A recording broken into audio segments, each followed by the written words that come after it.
Ring, ring. Hello, is that Premier Inn? Yeah, I've booked a hotel room at Wembley. I'd like to cancel it if I can, please. Hello and welcome to another episode of the Wednesday Till I Die podcast. Don't worry, I've not cancelled my hotel room.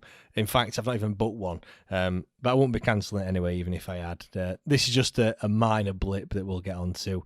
In this episode, we'll be talking about the 3-1 defeat to the hands of Lincoln City. And with me to do just that is Liam Barbados-bound Russell. How are you, mate? Counting down the days? Mate, I'm ticking them off. Three working days left. Magic. That's me done. Good stuff. And no, you don't have to adjust your TV sets. Your eyes are not playing tricks on you. If you're listening to this, you just have to take our word for it. But it's not just me and Liam this week. Back after a brief hiatus, and you can see him there. It's Mr. Giles Coke. How are you, mate? You all right? Yeah, I'm all good, thanks. Good stuff. I know you didn't play, but another win for you boys. Like 6 unbeaten just outside playoffs. Yeah, we're doing all right. We've picked up a bit of form recently. Hopefully it'll be enough to try and get us in those playoffs. Yeah, I've got one for you here. So the guy that scored the goal, a player that some Wednesday fans will know. I know he didn't make an appearance for us, but go on. Can you tell us his name, Giles? Oh, you know me. I can't even pronounce Sheffield Wednesday players' names, and you're now bloody hell. Manny Dizawaru, maybe. Mate, I'm gonna have to take your word for it. We're just gonna say Manny. Manny or Des. Call him Des, I think. Or Desi, yeah. Yeah. I think he played when you were there, didn't he? Yeah. He was I think he was in the youth team when I was there, Manny. So yeah, it's big unit, isn't it? Yeah, big unit. It's interesting to see his how his career's gone. Sorry, since he left Wednesday, but he's done really well. So yeah, 6'5". I can see why he's a bit of a beast. Players up front. But yeah, right, let's get into this 3-1 defeat. We'll not talk about the 5-2 win, at Burton. If you want to hear all the thoughts on that, then listen to the debate show, which we recorded on Wednesday, where you listen to us and all the other fans talking about that game. Yeah, let's talk about the side first and foremost. 2 changes from the side that beat Burton 5-2. Out went Silaso and Lewis Gibson. In came Saido Berahino, new best player, and George Byers as well. So we had Bailey Peacock-Farrell in goal, as it has been all season. Palmer, Story and Hutch as the back 3. Johnson and Hunt, as always, as the wing-backs. A reunited midfield 3 of Byers, Bannon and Luongo, and then Patterson and Berahino partnering each other up top. What did you think when you saw that starting lineup, Liam? I think it's another thing to say as well. Obviously, Gregory and Dele Bashiru were on the bench. The bench looked a lot stronger as well, didn't it? Yeah. I think, I said, we spoke about it before, and I said I'd play Palms over Gibson. I would have done before the game. I think a lot of fans would have done as well.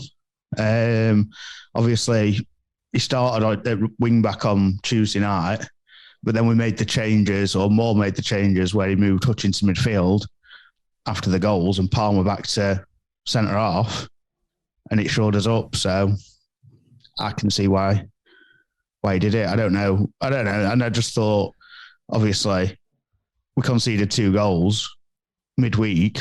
What was the change? Gibson at the back. So I can see why he did it, personally. Yeah, I think, Giles, if you look at that side that started against Lincoln, it's probably, at the moment, the best side that we can put on it, really. Yeah, I probably would say, bar maybe Gregory, if obviously Gregory was on the bench, but I don't think he's fit enough. Speaking to a few of the boys, I don't think he's ready at the moment. But yeah, I think it is. I think Liam's right. Probably Palms instead of Gibson is probably the better shout, I would say. But again, I haven't really seen enough of Gibson to really, start commenting on him. I've only seen him a few times, and I think he has done all right when he's played. So I would like to see more of him, to be honest. Yeah, I mean, the first goal that we conceded with 3 minutes gone, like just got going, and we found ourselves a goal down. I mean, for me, we're a sloppy goal. I mean, Marquis who scored it. I mean, if you listen to the Oppo's view when I spoke to the Lincoln chap, I said to him, yeah, he's probably one of the ones to watch, and he kind of played it down somewhat. He scored 3 in 3 earlier on since he'd signed in January, and I'm thinking, well, he's probably not playing very well. Next minute, pops up with a goal after 3 minutes. I mean, to be fair, it's quite a well worked corner. they screen the player. Story's nowhere near him. I think I can't remember who it is who gets the first contact on it, but he scuffs it, and then Hutch just gets out-muscled by Marquis. I mean, we've conceded 15 goals from set pieces, Liam. Like, it's not good enough, that is it, to be fair? No. And it just seems like a reoccurring theme, doesn't it? But yeah, it was a bit, I don't know. I wasn't that surprised. I mean, I kind of was, because it seems like a while since we have conceded one like that. But yeah, it just seemed a bit weird. And the thing is, well, to be fair, I was busy at work on Friday, so I didn't listen to the opposition for the first time in a long time. But no, Marquis, obviously, he's a handy player. I mean, I think I messaged it to you because I'm sure they got him on a free. Did they get him on a free? He came from Portsmouth. I'm not sure if they paid any money for him or not. I don't know. I thought, in my head, they got him on a free. And I thought, why didn't we put ourselves in the race? Because he's one of them. If you get the ball to him, he'll score, won't he? Well, yeah, he knows where the back of the net is. Like, he's done that for Doncaster for however many seasons he's been there as well. Obviously, yeah, a name that we know. Giles, like the conceding goals from set pieces, it needs to stop, doesn't it? Because we're not doing ourselves any favours, are we? No, definitely not. And that set pieces are vital, especially I say especially the lower you go, but at every level you need to concentrate with and take set pieces serious. The thing that's annoying me is that surely, they're analysing the set pieces of Lincoln over the course of their last 5 games or something. That's what we normally do, right? So you're watching what they do. So is it down to lack of preparation from the staff, or is it lack of concentration from the players not listening or not concentrating? Because surely, I think, Liam, you were speaking earlier saying that they've done this corner a few times. Yeah, I saw. I watched the first 5 minutes of Go On Mappin. Chef Cam. Yeah, I watched the first couple of minutes of his video, and he was saying that they'd done it the previous game. They didn't get anything from it, but they should have seen it. So yeah, but I mean, the guy who took the shot in the first place, he had acres, So it's like, for me, it's poor. It is really poor, and I think that's something that we really need to, to sort out, because that could be a difference of getting in the playoffs, or even maybe potentially going up. We've conceded 51 goals. 15 of them have come from set pieces. That's nearly 1 in every 3. It's just over 1 in every 3 goals that we concede is from a set piece, and I think most of them have come from corners. I don't think we've conceded many direct free kicks. It's not like you can say, we've been poor in that regard. It has mainly been corners, hasn't it, to be fair? Yeah, Wickham. That's the only free kick I can think of that went. That were a decent straight in. Yeah, but apart from that, but even Tuesday night, the one. Can't remember his name, but the one from outside the box that got deflected. Yeah, that was from a long throw in, and we headed it out, and then the shot came in from the back of a long throw in.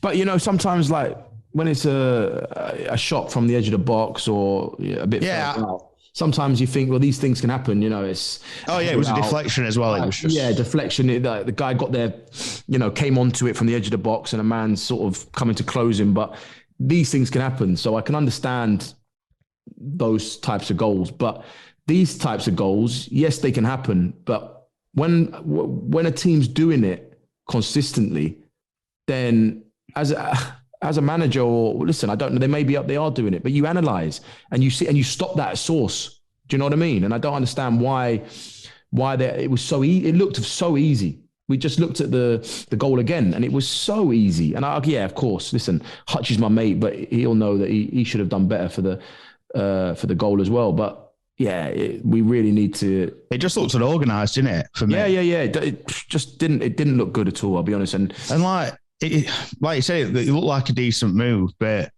like you said, James, before, he seemed to scuff his shot, and it just went to Marquis, because obviously that kid were having a shot that went in. Yeah, it was a little bit of luck. So it looks a bit. It all just looked, the whole thing, like, even from them, was not that it wasn't organised, because obviously they went for it was obviously a training ground set play, but it all just looks a bit of a shambles, didn't it, really? Yeah, but like you said, he scuffed the shot, so there was a bit of luck, because the shot was a poor strike, and it's kind of just gone to Marquez. But but Hutchie should be doing better. You know, it looked like they were wrestling a bit. And listen, the whole thing just looked very, very easy. Yeah, I mean, obviously that happened after 3-4 minutes into the game, but you saw after that we were just getting, for me, out muscled. You know, they were a lot more physical. Lincoln as a team, putting us under pressure. They clearly done their own work on us, and I think this season when teams have done that and pressed us high up the pitch, we have seemed to struggle. You know, there's no denying that, you know, players like Barry Bannon, Massimo Luongo, when they've got time on the ball, they can do some serious damage, can't they? And for me, it looked like Lincoln just shut us down. And yeah, it was just like every time they tried to get the foot on the ball, there was somebody there. Yeah, and they didn't give us the time. You're right. It looked like we just got ran over the top. You know, they were just at it. You know, from minute one. You know, it looked like, yeah. It was a strange one though, because I think we had no idea the fact that we'd won 7 out of 8 going into that game. Obviously, we went down to an early goal, but I think it was weird because it was the first time, I want to say ever, as a Wednesday fan, certainly in recent years, that I didn't think that we were going to lose that game. I think, you know, I had confidence. I certainly thought that we were going to get something out of it. Normally, when you go a goal down, you know, for us, it's like, well, that's it, and it's game over. We're not going to come back from it. But, you know, the confidence that we got and the players that we put out there, and no disrespect to Lincoln, but, you know, they were on a bit of a poor run of form as well. I just thought that we'd get something out of it. But, I mean, obviously, we got the goal, and it was a tremendous goal. I mean, excellent finish from Berahino, but I think the main man was Neymar. Mate, he picks it up what? He ran through 2/3 of the pitch pretty much. Took on I don't know how many people. I think I counted. And then a great cross at the end as well, by the way. Took on, I think, 5 people and nutmegged one of them as well. Like, he picks it up and he just puts the afterburners on. For a guy who's 30 years old, you think he were playing like a 22, 23-year-old with the pace that he's got. I didn't realise he got that much pace. But it's not only that, it's knowing what to do with the ball as well. He picks it up and he runs with it, and there's a purpose to it. He's not just aimlessly running like Canberra, which we'll get onto later, but he actually gets it and he knows what he's doing. You know, he's got the the trickery as well, and, you know, cutting in, cutting outside, and yeah, the cross that he put in. I mean, Berahino don't like to head the ball, does he, Liam? No, because for me that were when I saw it, I thought he's going to head it. And then now he goes for the spectacular and volleys it in. But again, I played to him. Good finish. But, no, a couple of weeks ago when I was saying there's a player in there, that's what I mean about Saido Berahino in that, you know, he's got the, if that comes to Silaso or I want to say even Patterson, to be fair, Paul Patterson would edit and get his head kicked off, to be honest. But, you know, if that comes to anyone else, you there's a chance they're going to miss it or do whatever. But with Berahino, he has got that skill that, you know, to put the ball in the back of the net like that. Well, let's be honest, 5-6 weeks ago, you probably would have said he would have missed that chance. Well, they weren't getting in the side full stop. So, but yeah, I know what you mean. And I suppose it comes with a bit of confidence. You know, he'd have probably tried to take a touch and it'd have gone into Rosette a few weeks ago. With his trampoline feet, like you were saying, Liam. But no, he's, you know, what a finish. And I think he were a bit quiet, Berahino, to be fair, but I don't really care. If you're quiet and pop up with a goal. Yeah, that's the thing. That's the difference, isn't it? I mean, some of his hold-up play was a bit naff, but there wasn't much going forward anyway, was there? Really? Yeah, like you said, who can we pick out of the team that really played well? No one. Not anyone really. I mean, I just want to read a message that we got on Twitter from Adam, he's put, how did we get Marvin Johnson on a free, and why is he the best winger in the world? So I know we spoke quite a lot about Marvin Johnson, but he just keeps popping up with the goals and assists, doesn't he, in recent weeks, and he's almost, well, I think I said it last week or the week before, he's pretty much like the first name on the team sheet, isn't he? Like every single week. He's easily the most improved player of the season for me.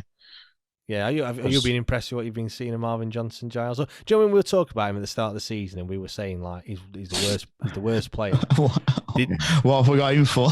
He struggled. He struggled. Did you probably tell it yourself? Did you think to yourself, like, you know, because, you know, as a player, you think, look, he'll come good. Did you ever think that? I had faith. I had faith because, listen, he's not a bad player. He's played at a good level for many years, and some good clubs. So, yeah, sometimes we've had this discussion before. Sometimes players need a bit of time, and yeah, thankfully he's definitely come good. And I agree with you, Liam. I think he's definitely most improved player, 100%. Yeah, I mean, at that point as well, when it went to 1-1, I'll be perfectly honest, I thought we were going to go on and win that game. I thought we were going to kick on, half time come. I thought we were probably a little bit like the Charlton game and the first half in the Burton game. I thought we were still in like second gear. Obviously, we're finding it a bit more tougher in the Lincoln game in terms of their physicality. But personally, I thought they're not going to keep this up for the full 90. No way, because they were running all over, closing us down, put us under pressure. I mean, it's tough to keep that up for a full 90 minutes, isn't it, Giles? Yeah, 100% it is. But yeah, it is. But I think, listen, we have done well. Let's be honest. We've done well for the last 2-3 months. No one can take that away from us. So I think it's only a little blip, and we look forward to Cambridge. Yeah. I think there were for me. I don't know if it was the end of the first half or just at the start of the second half when Mass had a shot that was deflected. Yeah, and it literally just went wide. That was the first. Oh, he half. went on a little run, didn't he? A couple of chops. Yeah, and it went out for a corner. I thought it had just gone wide, but apparently there was a touch. It went for a corner. If that had gone in, I genuinely think it'd have been the same as Tuesday night. We'd have stepped it up. We'd have blitzed him. Yeah. But it didn't. And then obviously they got the second goal. Goals change games, don't they? And that's it. Yeah. Well, the thing is, it was the second goal for me. Their second goal for me was against the run of play. We came out the better side, and we had a lot of the ball. We didn't do a lot with it, but we were pushing. And obviously, it went up to Berahino. Not really a chance, but it could have fallen for him for a chance. And then suddenly they've come down the other end. The next thing you know, it's in the back of the net. Yeah. And that was it. That they gave them, because they, let's be honest, if they'd not scored that goal, and they looked like they'd dropped off a bit, but that goal then gave them the energy and belief that they could carry on pressing us all game, because they've got the... Liam, so you took that straight out of words out of my mouth there. I was going to say exactly the same thing. Like when, the fact that they're not going to press for the full 90, then when they get the second goal, Giles, you must have had it yourself where you get a goal and it just gives you a massive lift, doesn't it? And you feel like of course. You feel like you've got more energy, like Liam said. Yeah, and that's at any level. You get, like I told you, goals change games, and that definitely would have given them a massive lift, a boost, and yeah, you can see after that goal, it gave them another level, and they continue to press and cause us problems. On that goal as well. I mean, for me, it was just sloppy defending again. I've looked at all 3 goals, and for me, they were. I think I said it in our Patreon WhatsApp group that they were all avoidable, and I think that's been something that's for much of the season. I don't think we've conceded. You mentioned earlier, Liam, like the Wickham free kick. Like when you concede a goal like that, you have to hold your hands up and go, "It's a fantastic free kick." Like nobody would ever save in it, kind of thing. But I don't think we've conceded many goals like that at all. They've all been, I don't want to say mistakes, because obviously the other team will say, well, it's been well worked. But you look at it and think, could we have done better? To be fair to them, the second goal was a good finish, wasn't it? And yeah, it's a good finish. But when you look once they got there, but they shouldn't have got there. That's what I mean. Like when you look at it and think, could we have done better? And I think we could. They didn't do anything spectacular. It's a ball down the right hand side. All right, we were perhaps pressing to get the second goal, and they've took our midfield out of play. Put it down the wing. For me, it's sloppy defending. I think Palmer kind of gets caught a bit ball watching. He gets caught in no man's land. He's not near the man who pulls it across, nor is he marking anyone. He just kind of stood there. I mean, yeah, it's a great finish. I'm not taking anything away from the lad. I think could Bailey Peacock-Farrell done a little bit better. I think we're probably going to talk about him in a short while, but yeah, for me, it looked like we gave him like too much time and too much space, and just not getting tight enough to his to his men. I don't know who it was who it looked easy, didn't it, James? Yeah, it just looked easy. Even the goals, like you're saying, all the goals just looked like we didn't do enough. That's what I mean. You know what I mean? Can we have done better? And I think the answer is yes. Of course, you can always do better, but you can always do better on all goals. But you can, but you could still make it more difficult. Yeah, but with some of them, like, let's just touch on the Burton game. When you look at Barry Bannon's goal or Marvin Johnson's goal, they've hit him from outside the box. All right, you could probably say, could we got a bit tighter to him to stop the shot? But when they have the shot, you think, well, it's a cracking goal, but the goals that they scored, they weren't. Well, let's talk about the throw-in, for example. The throw-in, look how easy that was. Yeah, of course. Okay, there was a little bit of movement, crossover movement. It's simple stuff, that though, isn't it? Really, it's not. It's simple stuff. Yeah, if people are crossing over, just stay where you are. If they cross over, one's coming over to your side. But you're getting people switching over, and it was a mess. It was an absolute mess. And then Palms was ball watching. Luongo was a bit slow getting out. It was just so easy. He's just then taking it, and it was just and again, it was a soft finish. And to be honest, I'm not Peacock Farrell's biggest fan. I'll be honest with you, but he's not a bad keeper. But I don't know. He doesn't give me a lot of confidence. I'll be honest with you. Yeah, I think you were thinking the same, weren't you, Liam, about Peacock? I mean, I've mentioned it like a few times. It's not so much shot stopping. It's other things. It's his coming out. For me, it's no, he's not. Yeah, he's not. He doesn't come out and he's not like he doesn't have a presence. That's what I feel when I look at him. You want to have a bit of presence about you. Like Westwood. I know he's obviously, we had him towards the back end of his career, all his experience, this, that, and the other. But there's no, if a cross comes in, sometimes he doesn't even look interested in coming for it. Whereas some keepers will bring themselves out, even if they make a mistake, but they'll bustle the way through. Yeah. And think, I'm getting to that ball. That's mine. Yeah. Do you know what I mean? So maybe I'm being a bit harsh. Maybe I'm being a bit harsh. I don't know. I mean, I don't know. I don't think he's been shocking, but there are. He hasn't. It's just, I don't know. He doesn't fill me with confidence. I'll be honest. He seems like, for me as well, like if he makes a mistake early doors, it affects him for the whole game. Yeah. Which will, again, probably come with experience. He's still, in terms of a keeper, he's still quite young, isn't he? Because, keepers go on a bit longer, don't they? And they reckon the thing is, 30s a year. 30s is the peakish for keepers, they reckon, don't they? Yeah, I mean, I think you're right in what you're saying, though. I mean, you look and people are probably listening to thinking, yeah, but look how many clean sheets he's kept and stuff like that. But you look at those clean sheets that we've had, and he's not had much to do. Like, I think it's the defence that you've got to praise, and the rest of the team for limiting the other team to very few shots. I mean, we've conceded 3, and we conceded 2 against Burton as well. So that's 5 goals in 2 games, and you're going to be hard. I know we scored 5 against Burton, but it's going to be a time where you're not going to score that many goals, and that just happened on Saturday. Now, I'm just going to read. Obviously, every week we always ask for your 3-word match reviews. And obviously on Twitter, it's at WTIDPOD if you want to give us a follow. So I'm just going to read a few of those out, and we'll discuss a few of them as well. I mean, mine, because I never really get involved, but mine were just out-battled and outplayed. I think that quite summed the game up to a T, to be honest. Adam Dale, he's put back ruining weekends. So obviously we've had a few weekends of decent victories. Russ, not promotion form. I mean, it's a bit harsh, I think, to be fair. It's one game to say form. It's not like we've lost the last 3-4 games, is it? So that's a bit... Exactly. 7 wins out of 9, you'd take that really as a... But hold on, you might be talking about form in the sense of the way we played. Possibly. We didn't play very well, did we? So, okay. Yeah, Sir Aaron Rescue, he's put load of wank. So that's straight to the point. Dawn's made a good point. Dawn Dee Desert Gold on Twitter. She just put got too cocky. We were talking about this before we started recording, Giles. And do you think that because for me, it wasn't just the defeat, it was the manner in which we got beat by.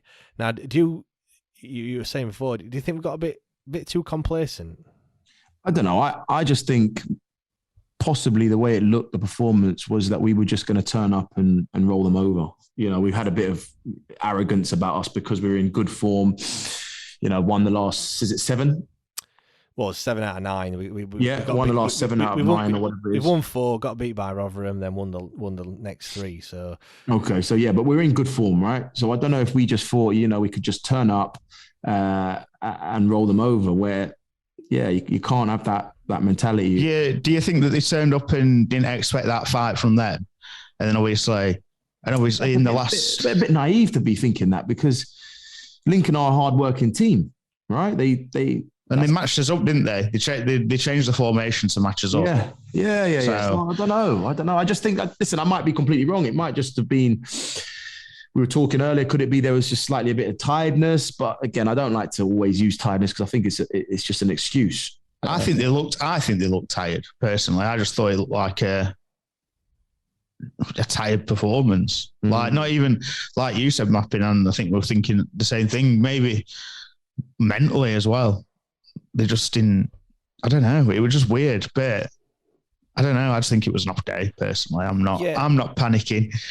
Yeah, I mean, I think I'll just read a few more of those 3-word match reviews out, and then we'll get on to that tired point, because I've got my thoughts on that as well. I mean, got another one here. I mean, there's some fans that are feeling quite positive on the outlook. Hursty's Boots on Twitter, he's put Cambridge 3 points, so he's hoping that we bounce back at the weekend. Let's have a look. Harley Norris, he's put we'll bounce back. Paul Tankard, let's go again. Adam Dallimore, he's put expectations too high. I think that's probably a fair way to put it. I think, like you just said there, Giles, like, we're expecting just to turn up and just steamroll these sides, and it's not as easy as that. And I don't think we've had that attitude in the other games where we've had a bit of, like, obviously Tuesday night we went 2 up, and then they brought 2 back. Do you know what I mean? I think we haven't shown that kind of, like you said. I think the way we've played recently, I expected to come back. Yeah, and it just didn't seem to. This didn't seem to happen, click. Did it? Yeah, Ross Stevens just put their cup final. I don't know if you saw, Liam, but on Twitter they were a United fan in the Lincoln end. I've heard about it. And didn't they have inflatable pigs and all that jazz? Inflatable pigs and what have you and whatnot. So it does seem like every game that every away game that we have is almost like their cup final. I mean, Cambridge, we'll speak about that later, but they come on Saturday and they're looking forward to it. It's a big day out. I think they're bringing 1,500 fans, which is probably nearly all their ground olds to be fair. But that's probably going to be a decent following. I can't remember how many their ground olds. They weren't very big though, because I went down to that. Yeah, it's not big. Early in the season. And they said that. So I've just been speaking on their podcast, and they were saying how it's a game that they target at the start of the season. They've looked at the fixtures and they've gone Wednesday away. We'll be going to that one. So it is tough when that happens. But yeah, let's talk about this tiredness then. Like, for me, I've picked out Liam Palmer. I know some people listening will be like, oh, he gets a lot of stick and it's not fair. But I think this season he has played quite well. But for me, on Saturday, he's had a bit of a shocker, to be perfectly honest. If I were giving him a rating, it wouldn't be much higher than a 4, to be honest. But just purely because of the mistakes, for me, the mistakes that he's made. I mean, there might be a few players that were like that. Oh yeah, definitely. That would have got 4s and 5s. So definitely. But what the point I'm going to make is, like, obviously we've touched on tiredness, but I mean, he's missed 1 league game this season. And he's played 39 in all competitions, and I think he's started every single one of them as well. It's not it's not like he's come off the bench like some, because that can kind of skew your stats, can't it, when you see how many appearances? Yeah, I think he's played. I think he might have made 1 off the bench. Is that right? I know he missed 1 because of illness. But, yeah. But apart from that, I think he's pretty much. I don't know. I just think all that tiredness it's an excuse. That's honestly what I think. I just think when a player doesn't play well or a team don't play well, you're looking at excuses. You're looking for reasons, and you bring up tiredness. It's an easy way out. And I don't agree. I'll be honest with you. The thing for me is everyone's going to have an off day. He had his off day, and he's not had, other than for me, for Palms, like, you think we've kept how many clean sheets? A lot. Well, let's just say And something here. Let's say something here. Sorry, Liam. Let's just say that the performances stayed the same. It was a poor performance. Didn't play well, but we won. Would we be on here saying that? Yeah, no, exactly. We wouldn't be talking about that. You see? And the thing is, and like I think you were alluding to, Mappin uses obviously. We were talking before. He's normally a 7 out of 10 every week. Yeah, he's never, but you'd argue Tuesday night he got a goal and then went back into defence and showed it up. But the thing with Palmer is, I think even if he ever did play a 10 or a 9 out of 10, people wouldn't credit it to him because he just seems to be that player that everyone. And like for example, us, if we pick Bannon when he actually does have a bad game, but you can't say that he has a bad game because it's Barry Bannon.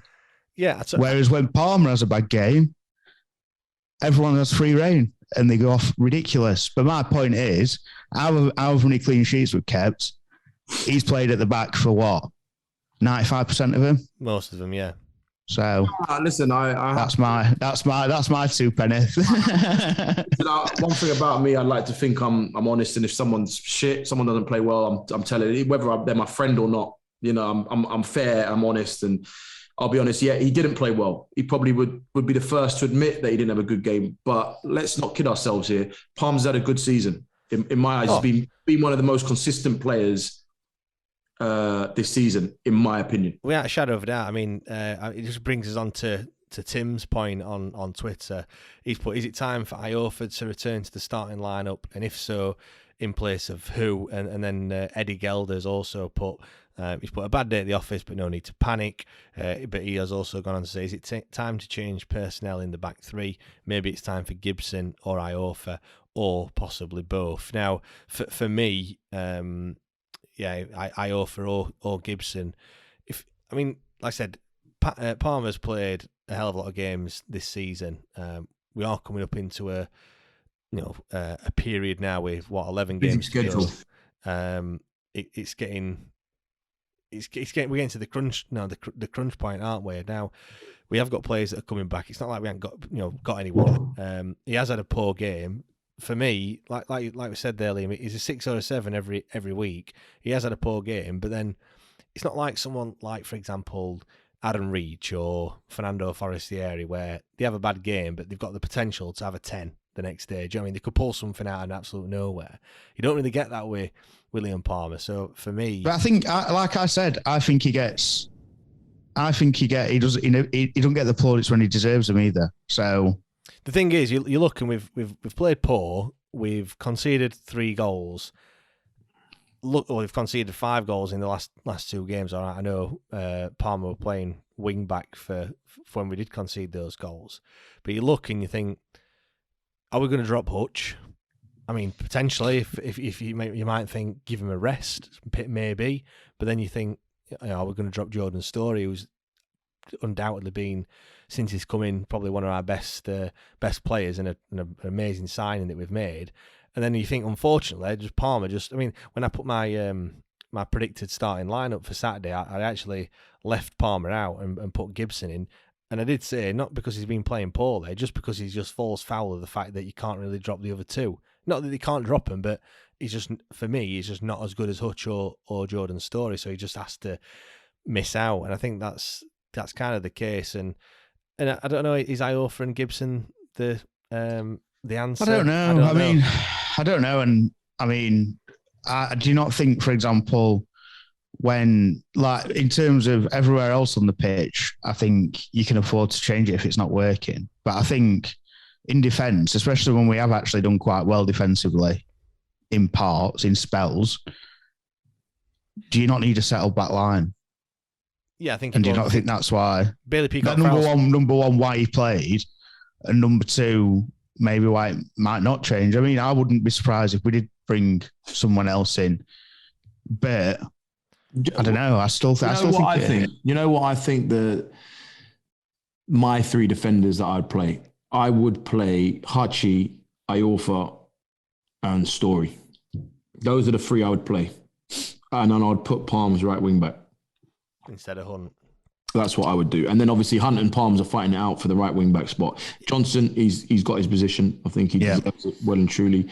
There's no one really that can go there. Do you think if Iorfa comes back in, do you think he'd play in the middle, or do you think he would play off to one side? I think you've got to have Hutch in the middle. To be fair, I think you would. I agree. I'd like to put Hutch in there because Hutch always wants the ball, always wants to try and start things off. The other thing as well, for me, Iorfa, he likes to pick the ball up and he does like to go, marauding a little bit. And I think if you play in the centre, you don't really get a chance to do that. Whereas you're right. And I don't really think Iorfa is nowhere near Hutchinson on the ball. I'll be honest. I think Iorfa's very good on the ball. No, and I think as well. Obviously, we spoke quite previously. One of Iorfa's biggest traits is his speed. Oh, yeah, because he's not. The funny thing is with Iorfa, and I might get slammed for this, but go on, I don't even. Sometimes he's not even like tackling and stuff. He's not even that good. Sometimes, like I'm not saying he's not that good, but he's up there for an error, but he can make it up because he can get back to it. And 100%. No, you're right. Listen, when I say he's not that good on the ball, listen, I'm not saying he's shit on the ball. Listen, he's not shit. But I'm just saying comparing him to Hutchinson, I don't. Oh, yeah. No. And I think I agree with you. I like the idea of Hutch, being there, the rock at the centre, not having to really do anything than stand, hopefully, around the box and not having to go anywhere. Problem is, where would you play Iorfa and Story then? Are they not both right-footed players?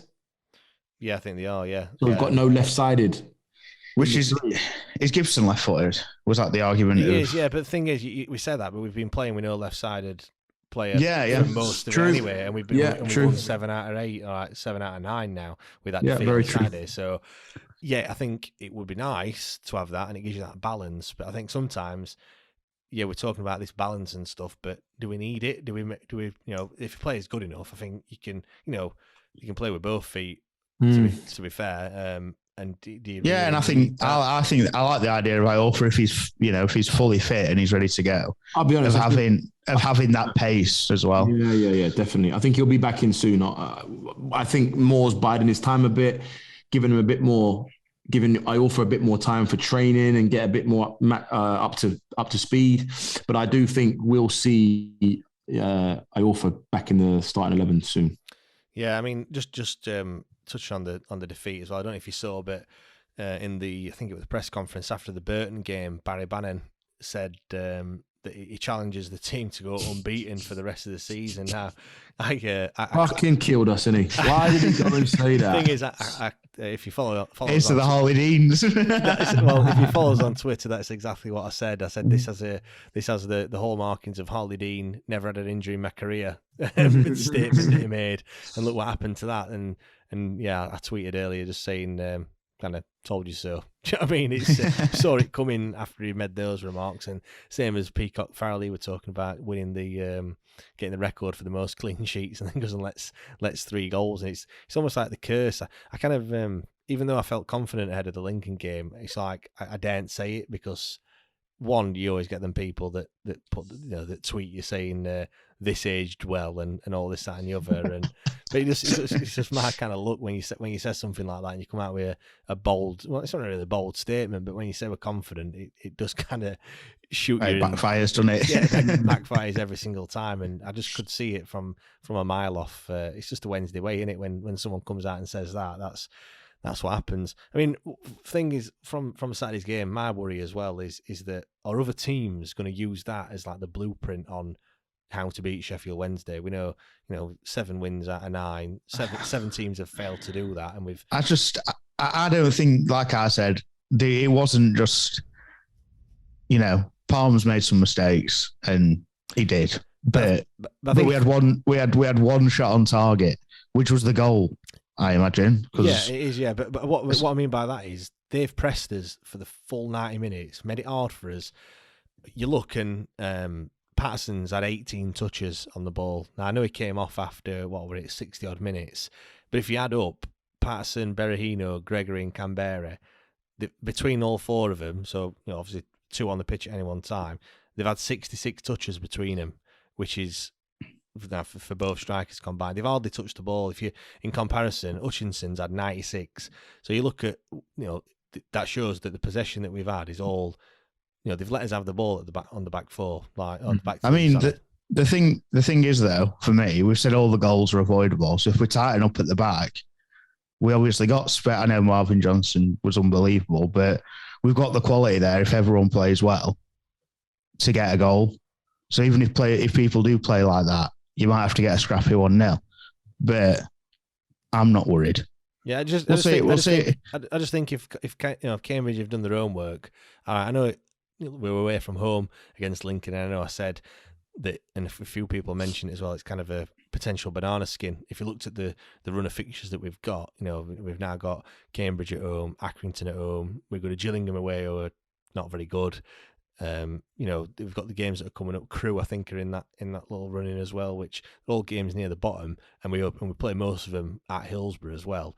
You looked at it, and Lincoln was probably the game that we're going to struggle in. And the other thing as well is, I think, quite a lot of people have been panicking and saying, I know I started at the top of the show saying cancel your hotel room at Wembley. I've said a bit tongue in cheek that comment, but I think when you look at it, like I said last week, when you win 3 or 4 games, I know you weren't here, Giles, but I was kind of saying that it almost buys you a bit of a poor result. It buys you a draw or a defeat, because when you do, I'm not saying that you go out there to lose, but if it does happen, you can look back and like we are now and saying we've picked up 21 points out of a possible 27. It doesn't look as bad, does it? Whereas if you've drawn 2 of them games and won 1 and then have a defeat, it seems it's a lot worse, isn't it?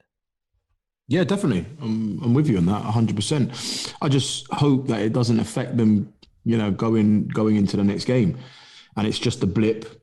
And they're looking at it like you're saying, where they've got 21 points from 27. They've done very well, giving themselves a great chance back in the mix. So I'm just hoping that they've, it's gone. We forget about it now. We'll look. Well, hopefully they'll look at see some things they could have done better. But after that, you put it to bed, and they're fully on Cambridge and need the 3 points. Yeah, go on, Liam. I feel like we're going to be talking about this pretty much every single week until the end of the season. Obviously, there's 11 games left.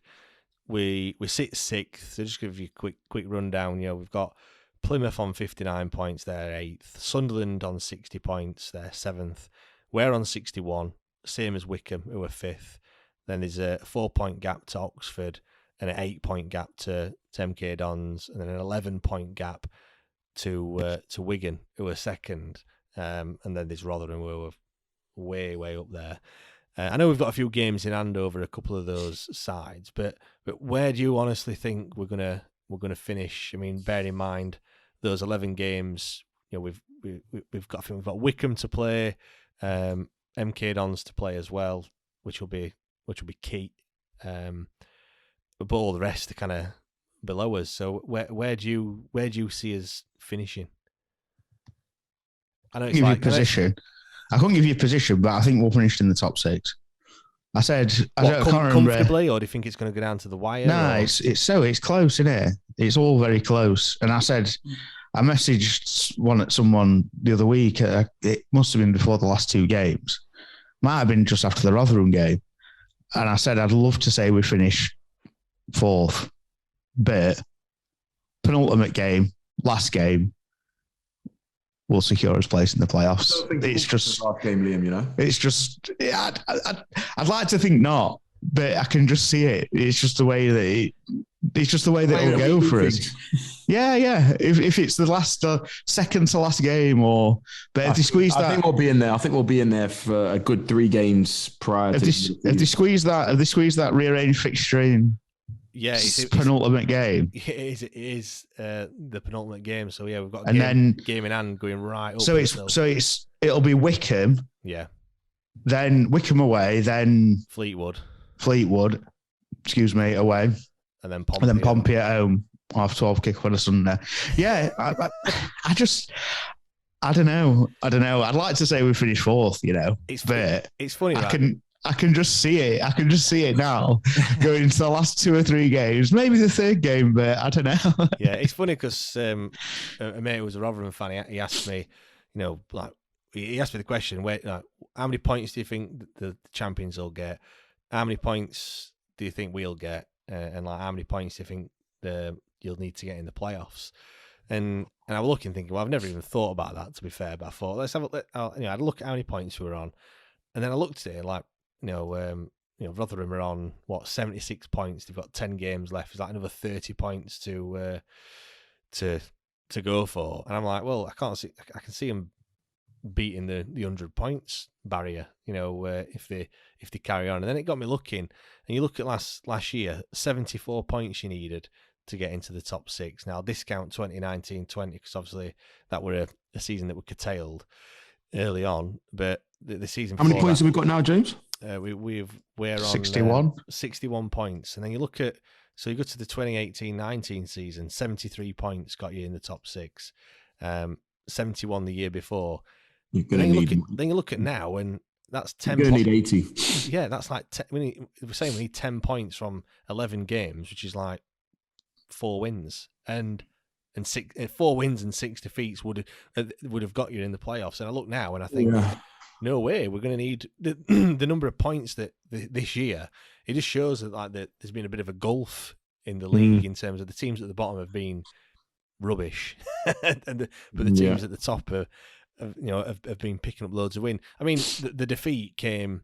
I think when you look at all the results, I think it's when you're this stage at the end of the season, you are keeping an eye on all of the other games that are the teams that are around you and seeing how they're getting on. And obviously, one of MK Dons and Rotherham were going to slip up because they played each other. But apart from that, I think it was Sunderland got a draw, and then obviously we got beat. And you go down to Bolton, who are in 11th. Every other team picked up a win. So pretty much the worst possible outcome, other than Sunderland winning, in terms of games. Giles, when you're playing, do you? How much notice do you take of the other results? And I know you're a big football fan anyway, but do you look at the results, or do you just literally just focus? I know it's like cliche, and they say look at the results. What do you think? I've got my phone while I'm on the pitch? No, I don't mean on the pitch. Well, when you're on the bench, you can look at. But hey, that's a good one. Good comeback. But when you're on the bus or when you're just in the week. Oh yeah, definitely. Yeah. Always looking at before the game. If there's a game on the coach, we're watching it. If it's an evening game, you're definitely watching Gillette Soccer Saturday, so you're still going to see the results. 100%. Again, we're football fans, right? And also we want to see how our rivals are doing. So for example, when they've come off the pitch and you've dusted yourself down and what have you, and then you look at the results, does a bit of you go, fucking hell, like every other team's won and got. We've missed a chance there. Yeah, 100%. Every that's after every game. You hope that you'd hope it'd have the better effect, not the oh shit, we're gonna get caught or we might miss out effects. Do you know what I mean? Yeah, no, definitely. And if we win, we're looking at the results to say, well, let's see who slipped up, and then then it gives you more confidence, right? Oh, look. We're getting closer. We're getting closer. So yeah, definitely players will 100% look at results. We'll be silly not to, really, wouldn't we? Yeah, definitely. It's just when you see players come out in the media, it's always like, no, we're just focusing on the next game and we're focusing on what we're doing and this, that, and the other. I know you get kind of not told to say that, but you get trained to say the right thing. Darren Moore's not going to come out and go, fucking hell, we've had a shocker today, boys. Everybody else has won. Mate, can you imagine if he did? That would be classic, that wouldn't it? That would be totally honest opinion. Just another thing that want to touch on is just like some of the when you look on social media. I mean, he's a bit laughable sometimes, but it's toxic, isn't it? But you look and whenever we win, it's always we're gonna piss the league and we're gonna go up top and what have you. But then whenever we get beat, you always have the same people. Well, not the same people, but because I don't exactly make a note of who it is. But there's people out there that are like that's it. We're going to miss out on playoffs. Darren Moore's awful tactics and this, that, and the other. But I think I'm not panicking. No, but they see how we play the next game. I'm not panicking. We can't panic every time we lose a game, boys. Right? Oh no, lose part and parcel of football. It's very difficult to go unbeaten. Yeah. So when you lose a game, we can't then start thinking, oh, bloody hell, look, we've blown it now. We're not going to. It's one game. And again, look at the form we've been in. We've done really, really well over the last 7-8 weeks. So I think for me, looking at that performance, like I said, in my eyes, no one played well. Johnson had a good run for and a good assist. But other than that, his delivery was not very good. Yeah, I'm not going to slate single players, but for whatever reason, it was a bad. No one had a good game. Exactly. Like I said, we had one shot on target. We obviously didn't create anything. So as much as you can pick apart the defenders for the mistakes in the goals, we didn't create anything. So that suggests that no one in midfield had a good game. So the big test is the next game. Yeah, 100%. And we've got... Hopefully we'll see that we go and win. If we go and lose, then you can start saying, well, hold on a minute. Are we now falling back into our old ways and going on a little unbeaten run and now we're going to lose the next 3 or 4? Because then it is a bit worrying because you're not sure then if that's going to be enough to get in the playoffs. Do you know what does wind me up on social media? Go on, Liam. It's the hope that kills you. Fuck me. Well...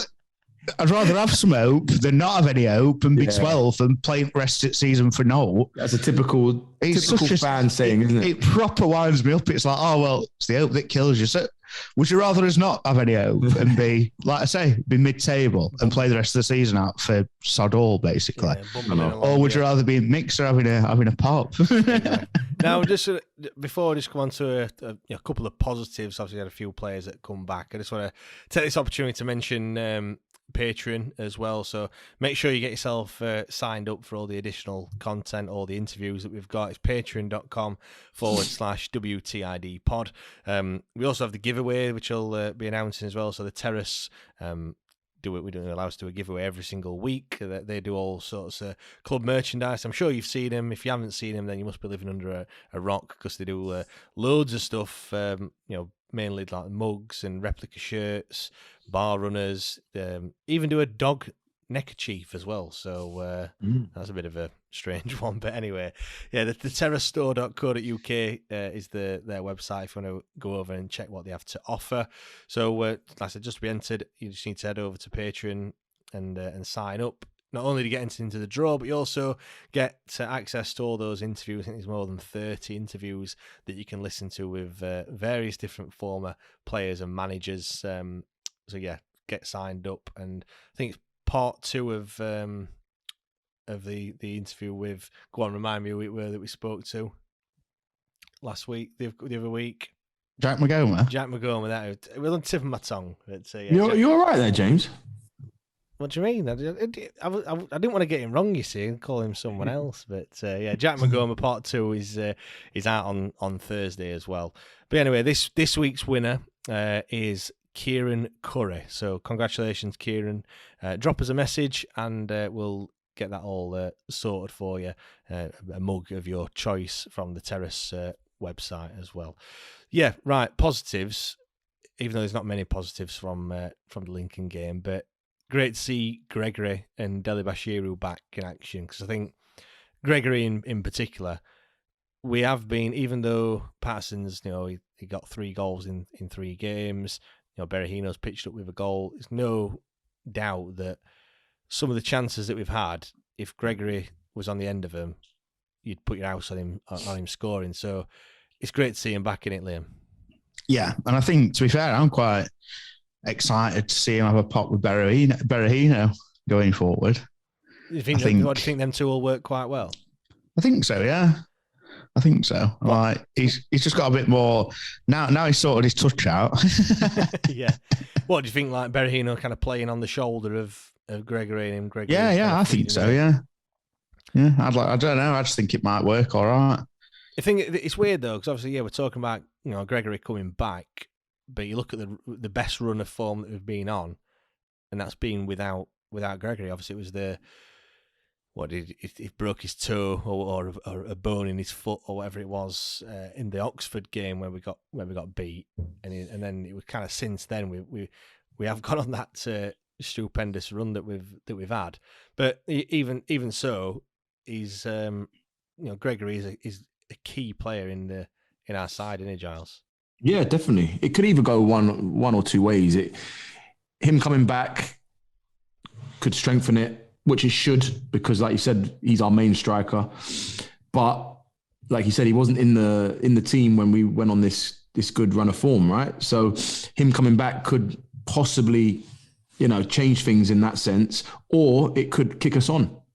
And let's hope it does. It does kick us on, because he is a good striker. I think in a lot of the other games as well, obviously we've been talking about how many chances we were creating and we were missing and this, that and the other. So you'd hope if we get back to creating as many chances as we were, we'd hopefully score a few more, like you said, because he's got more of a natural instinct, hasn't he? Yeah, I mean, the thing is, we were talking about shots on target, and it was only one, but we had 15 attempts on goal on Saturday, so it weren't like we weren't creating any chances. It's just we weren't putting them on target. I mean, on target, their keeper has done nothing other than turn around and pick ball out of the back of the net. Do you know what I mean? That's all he's done. He hasn't made one save, which when you look at it, it's poor, isn't it? Do you know what I mean? When you're having and I know, like we said a couple of weeks ago, when you have a shot, if you're aiming for the corner, the margin for error is not,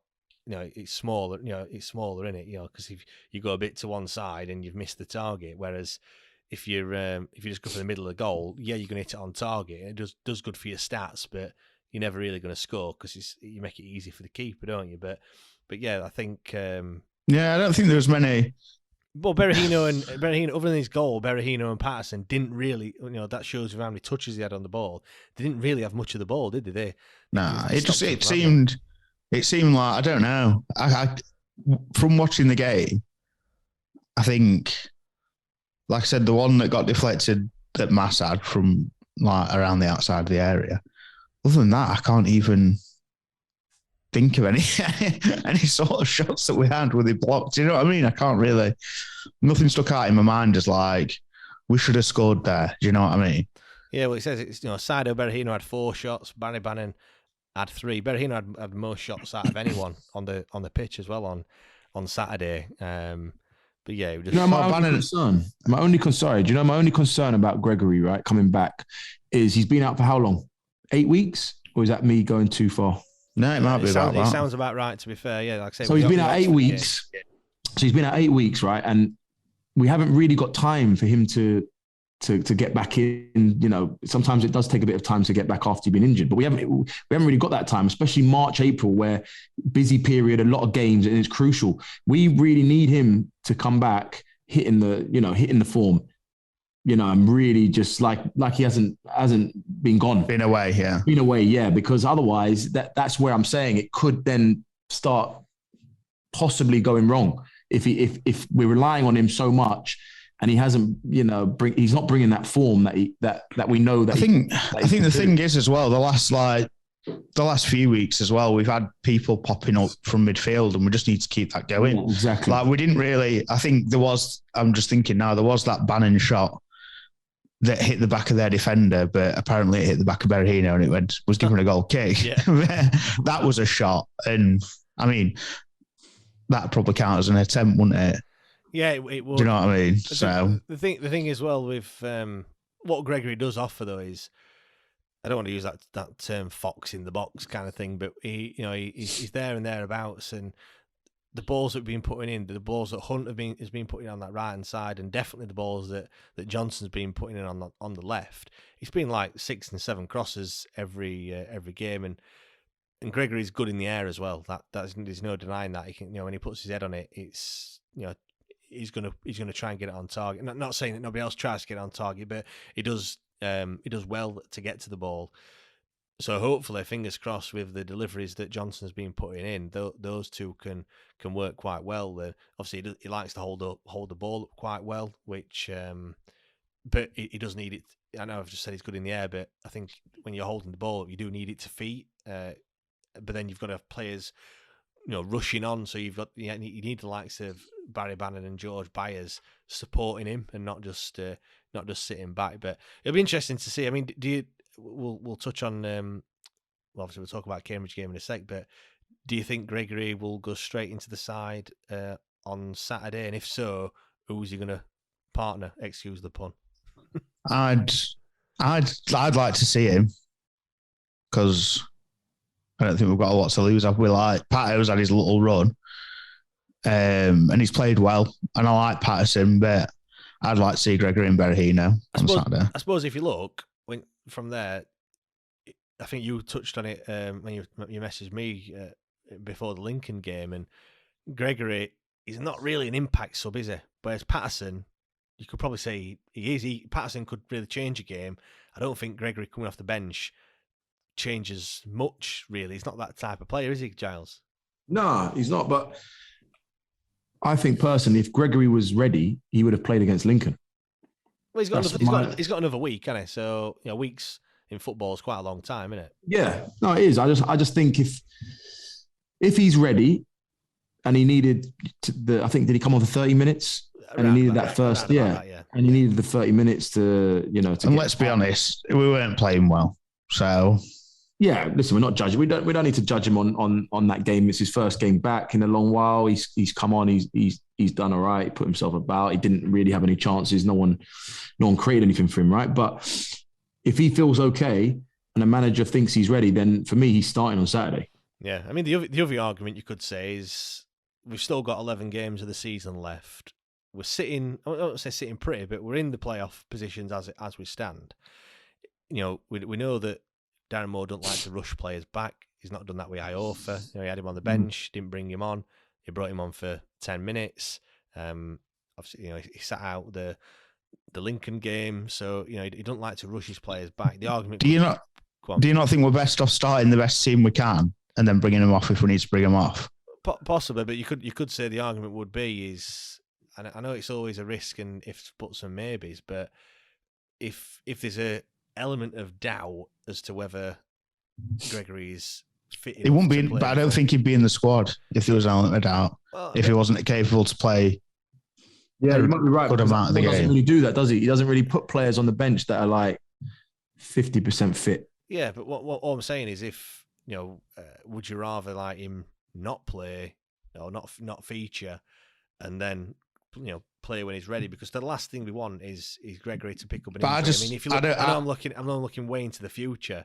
Well, it's not that far into the future when you look at it. But if we get into the playoffs, and we play at Wembley, for example, you look at the game back in 2016 where we just didn't turn up at Wembley. Gregory is one of the players that you want playing. Yeah, I mean, but the thing is, like, I don't want to sound like, but we keep going on about him. He got 8 goals in 26 games, 24 games. Yeah. It's a good return, but it's not like he's Mitrovic. Do you know what I mean? Well, he's just a freak of nature, isn't he? That Mitrovic. I know what you're saying. Do you know what I mean? It's not 8 goals is our main striker. Oh yeah, no. I'm not slating him for it, and I'm not slating him in any way. I want him to play, and if he's in the squad, he should play. And the thing is, and I really don't want to say this because it could come back to fucking bite me in the arse, but Luongo, Hutch, everyone go, oh, shall we? They've played like... Has Hutch even had a rest? I don't think Hutch has had a rest. Mass got a 1-game rest.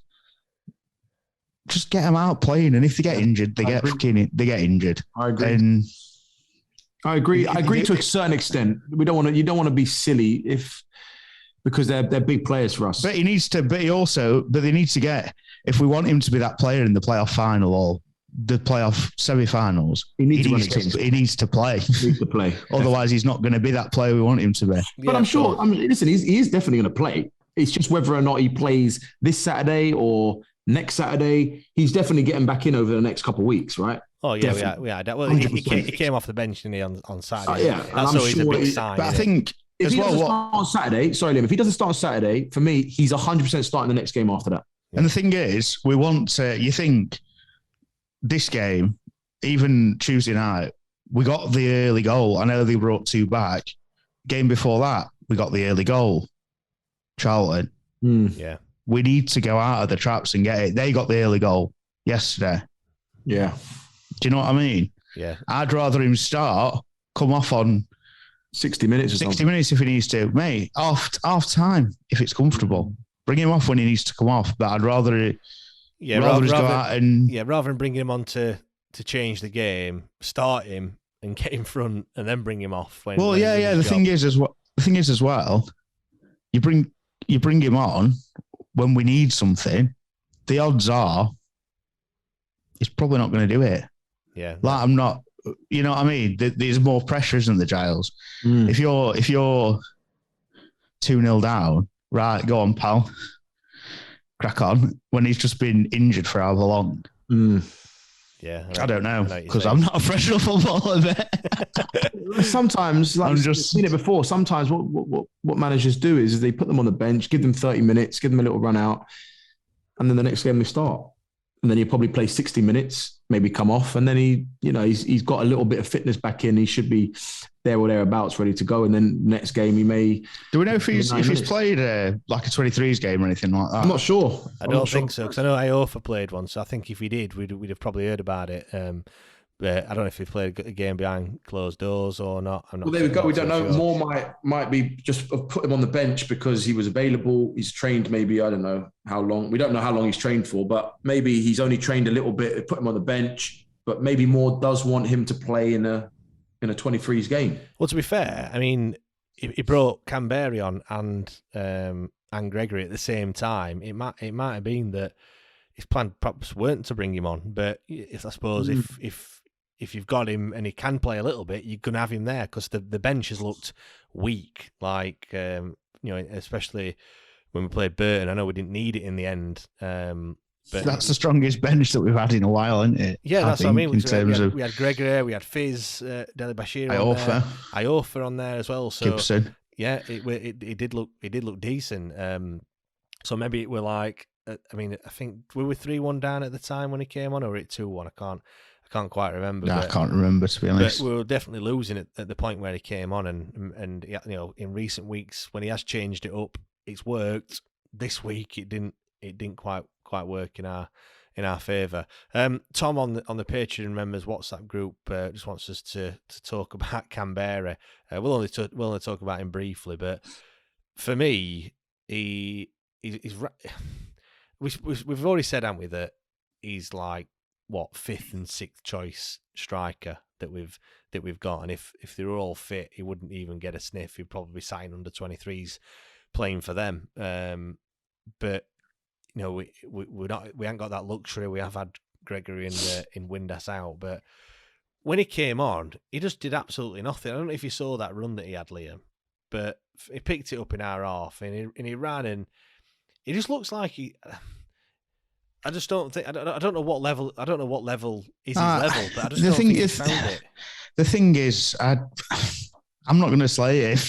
I'm really not going to slay him. Like, he's a squad player. He's a squad player in League One when we've can't spend any money. Do you think he lacks a lot of confidence? Well, yeah, he will do, especially when he's getting hammered by everyone. But he scored a couple of goals for us early in the season. He's come on when we're losing with a strike partner who's not played in however long. Everyone else isn't playing very well. Listen, I don't know what to expect from him. Like, you always get hammered if you're not scoring, right? It happened with Ati. Ati wasn't scoring. People were getting on him. Guess what? He went and scored 13 goals in 18 games or something like that, didn't he? Yeah, and his best thing since sliced bread. And then people start cheering your name, and then he gets another 2-year contract. Listen, it's just for me, for strikers, it's goals. And I know people may say, yeah, but they can offer more. You get paid the most money because you're getting paid to put the ball in the back of the net. It's simple as that. Well, the margin. And if you don't do that, then you are opening yourself up to getting stick. Liam, do you think you were brought in as a squad player then when Darren Moore signed him? Well, yeah, because and this is another thing that, when people go, oh, well, Darren Moore brought all these players in and the best teams, people that we've already got. And it's like, well, yeah, they come from Championship. He's got all these other players in to do a job if they're not there, in my eyes. Then he brought Gregory in. He was hoping that Windass wasn't made of toilet paper and could play more than 3 games without getting injured. Well, let's be honest. What strikers have done well? None. We just talked about Gregory, only 8 goals. Now, for let's be honest, we're Sheffield Wednesday, right? we should be having a striker that's scoring 20 goals, in my opinion. Yeah, 100%. I mean, I'll read. Where's Jordan Rhodes when you need him? But Silasau, what's he done? Canberry, Berino, like we can go through them. But what it's all the strikers done. So just for fans just to get on Canberry, well, yeah, okay, but what about all the others? Let's not kid ourselves here. Yeah, exactly. I personally think all the strikers have done that well. And the thing is, we've not had because it's weird because again we've got they're not all. It's not like we used to have like Fletcher, Hooper, Fletcher. Yeah, listen, Zhao, those days were ridiculous. You had Hooper, Rhodes, Fletch, but again, I think that was a downfall because we had too many to pick from, and we wouldn't give them a run of games. Yeah, but it seems like the same kind of thing. But Berahino did well. Then he didn't start Tuesday night, and then he starts and scores when we've not played very well. I mean, none of them have played together enough to be able to form a partnership, and are they good enough? Probably not. Have had a run of games like you said. But the thing is as well, Canberra, is he good enough? No, probably not. But that's where it's what we could get to bulk the squad out. Exactly. And yeah, definitely. I mean, I'll just read through some of the goals. Lee Gregory's on 8, Barry Bannon's on 7. Now I don't know if this does include cup games and Pizza Cup as well. It probably does. Patterson's on 5. Canberry's also on 5. Silasau's on 4. I think it does include Pizza Cup because I don't think he scored 4. Does. Yeah. Byers is on 4. Windass is on 4. Berahino's on 3. And then Johnson, et al. There's all the others. It does include Pizza Trophy because Karodi Adedoyin is down here as getting 1 goal. So, but you look there and Gregory's on 8. He hasn't played for, like I said, for 8 games, 9 games. I think it is actually. That's worrying for me. He's still the leading goal scorer. That's worrying. I'll be honest with you. That is worrying for a team that wants to get promoted. Yeah, okay, we can spread them out, but that's worrying, really. Yeah, and I mean, we were first off the season, we weren't scoring many goals, were we? No. And we seem to have, and that's the thing. If Gregory was fit and had played all these games, he might be nearly on 20 goals. Yeah, true. I'm not. It'd be interesting to see all the teams above us. What are their strikers on? Oh well, top scorers what? Smith? Is it? No, it's him from Sunderland.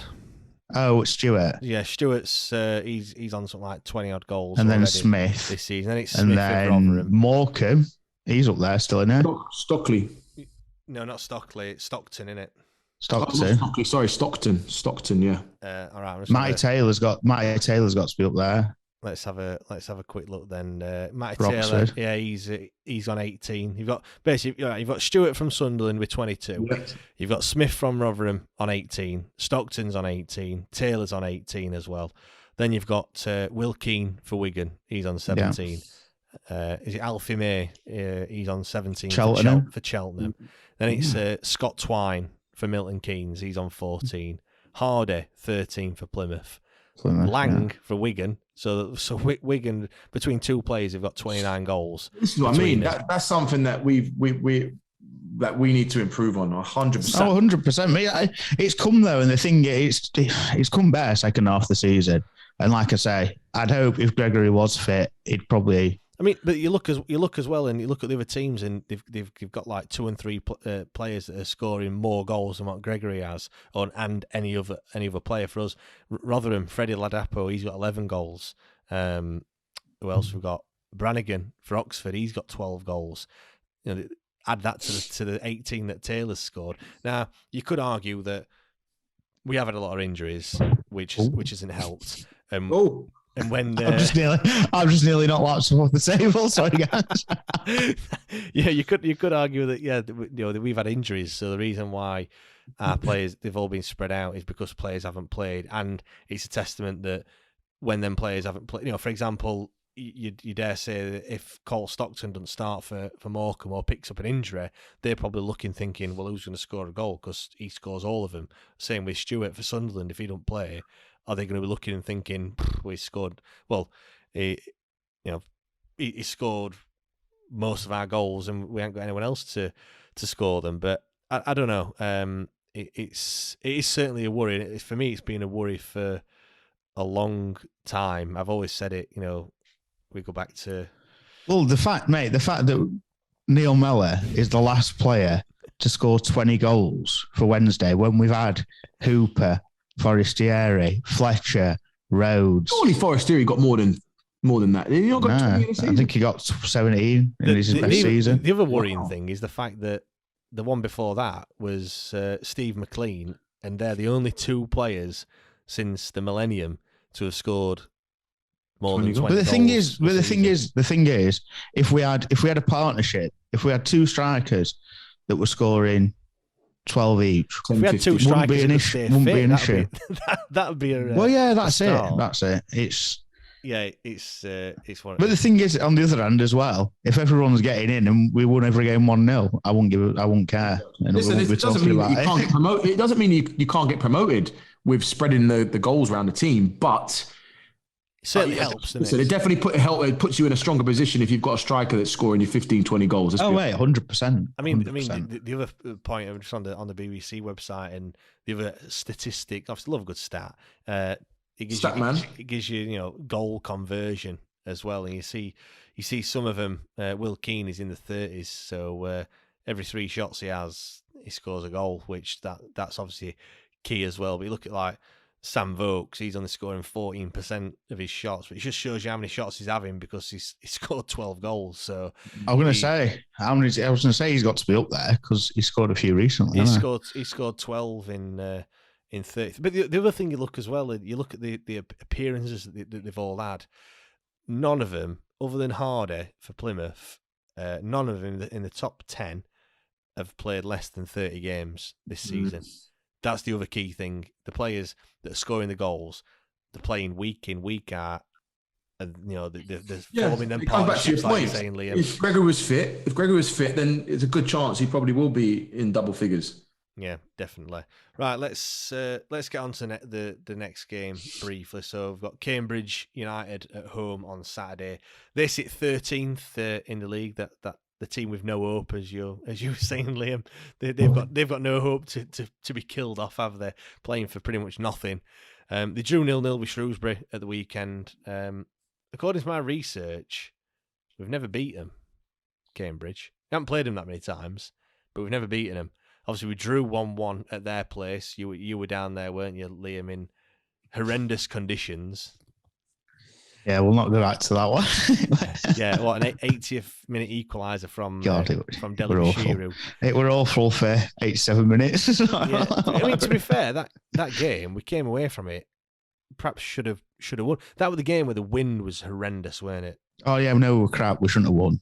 I don't think, or should we? I don't know. I'm sure it was a game where, even though we were awful, I don't think we played well. Oh, we turned it on for the last 20 minutes, didn't we? And probably could have won it if we'd have put our chances away. I suppose it weren't one on reflection. We should have won, but you look at the end and we could have quite easily picked up a win. The thing is for them as well, like you say, if they're mid-table and they're probably not going to go down, probably can't get the playoffs. They're probably a bad team to play, to be honest, because they can just come in and not have any worries. No pressure. And no pressure, just play freely. And but is that a good thing in that, if they concede a goal, they're not going to be really that bothered? I don't know. I don't know. It could. I think it could go either way. Like you say, they could either just not be arse, but be a bit. I'll be honest. I think we win passive. The game. I think we win the game comfortably. Go on then, Giles. Any changes? I got the other one right, didn't I? Who did we play when I said 2? How many weeks ago was that? Was that last time you were on, Giles? Yeah, probably was 6-7 weeks ago. Last season, wasn't it? Was it? Did we beat Charlton 2-0? Yeah, we did. Yes, we did. Yeah. I said 2-0. I called it. Guess what? I'm going for again. 2-0. 2-0. 3-0. No, go on, Liam. Do you think there's going to be any changes to the side? If you do think there's any changes, I wouldn't. You know what? I wouldn't be surprised if we played Dom or Gibson instead of Palmer, or Palmer went out to right wing back. I don't think Palmer will get dropped. I don't think he will, in my opinion. I don't think he should, personally. I don't think he will. I think Moore likes him a lot. He's Mr. Dependable, isn't it? I mean, I know he's had a shocker Yeah. on Saturday, but it's a blip in it. That's probably. Oh, mate, everyone has like I say, everyone has an off day, don't they? Yeah, more believes in him. I think Palms is going to play. Again, he might play right wing back, or he might keep him at the back. But Palms, for me, is going to start. I think there's definitely calls for something to change, at least, because I'd like to see Gregory and Berahino together up front as well. The thing is, you look at Patterson, and 3 and 4 now, but his run were 3 goals in 3 games, and it wasn't just one hat trick. Like sometimes you look at some stats, don't you? And they've scored an hat trick in one game, and they've scored 2 in another, and you're looking and think, oh, he's got 5 in 5. Actually, it's only 2 games that he scored in, but for him, it was 3 goals in 3 games. It'd be hard for Darren Moore to kind of leave him out almost, but then again, Sado Berahino scored. Patterson had a bit of a poor game. I think he met his match in terms of and I just think and stuff. I don't know. I just think, obviously, I can think of the Wigan away game when Pato and Gregory played together, but the games are a bit too similar for me. Yeah. And without being, I love Pato, and I like Pato. Right, when's the game? Is it Tuesday or Saturday? Saturday we've got a week, So for me, Gregory's starting on Saturday. And it's for in my eyes, it's for Patterson. You got to leave Berahino in for me because he gives it. He's not rapid, but he's got more pace than them two. But I also think the goals definitely helped him. Oh yeah, mate, 100%. It's helped him, and I think you're right. I think it could be Gregory and Berahino up top. The players you want for me as a striker, or not as a striker. A striker needs to have. You need to be hitting the target, and when you get a chance, you need to be able to be putting it away. You don't want to be having 2, 3, and 4 chances, until you're scoring a goal. Berahino, all right, he's had 4 shots, but he's converted 1 of them. But the chance he got, them, when you get presented with them chances, you want to be, you want to be making sure that we're putting them away. You could argue that Patterson's probably in that mould because he's the goals he's scored, he's been in the 6-yard box. I mean, one positive is that the players that are playing, whether it is Berahino, Patterson, Gregory, they have been hitting the back of the net recently. All right, Gregory's been off, injured, but the other two, they've got to be at least in some sort of form and confidence anyway. So yeah, I mean, I think I agree with you, Giles. I hope that we bounce back from that defeat on Saturday. We need to really, because, like I said, the other teams around us, they're picking. I think it's only Sunderland that are really struggling. I know they beat Wigan, but I think that's the only. No, it's going to be a big game. Big game for the boys. I think Plymouth have still got a game in hand on us as well. I think. Yeah. So.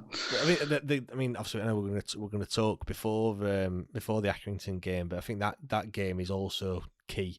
You look at the next 2 games: Cambridge and Accrington. Accrington being the game in hand over some. What do you say, Wickham? No, Wickham have played 36. We played 35. We've got a game in hand over them. Plymouth, they've got. Plymouth. Yeah, Plymouth have got a game in hand. Yeah, apologies, but yeah, I think the Accrington game, if we can win on Saturday and win on Tuesday, that'll really bump us up. Oh yeah, and I just think whether it be complacency, tired, bit of both, hopefully it's kick up the arse that we need. No excuses Saturday. Yeah, no, exactly. And I just don't. I can't. I don't want to hear any fans saying about tiredness or anything on Saturday. They. I can't see. I can't. I'll say it. I don't want to again. I can't see us playing like that again. Yeah. Even if, and the thing is, like I said, if we tighten it up at the back and we concentrate like we have done the majority of the, Rotherham are a good team. They scored 2 past us. We played well in that game, but if we can be more assured at the back, we're good enough to create 1 chance, aren't we? Oh yeah, definitely. I mean, I'm just looking at the fixtures as well, and there is a few teams that are playing on Tuesday. MK Dons play Cheltenham on Tuesday. Sunderland have got Fleetwood as well. Plymouth have got AFC Wimbledon. Then when you get to Saturday's run of fixtures, there's a few that MK Dons play Wigan. That'll be a massive game for them. Wickham are at home to Rotherham, so that's again. One of them two are going to slip up, and that's what you're looking at. I think that's what our run of fixtures helps us in that the teams we're playing aren't really any sort of I can't believe Rotherham lost to 10 Met when we could have done with him doing us a favour. I know it was conflicting opinion of what do we'd rather win. To be fair, you know what? I can't believe Lewis Wing scored 2 goals the other day. I know he did. Did he? Yeah, 2 goals for Wickham. Yeah, 2 goals. And you know what it is? I was thinking about it. I think it might have been because he's going to Wickham. He's the main man. Yeah. In the midfield. He wanted to Sheffield Wednesday. He wasn't the main man. Yeah, no, he wanted to play the Barry Bannon role. That's what I had said all along. He's not a. There was bigger fish. Yeah, and maybe that didn't suit him. Yeah, but the thing is, that's where he plays his best football. Where Bannon plays, like when you've seen him previously. Yeah, at Rotherham he did well, didn't he?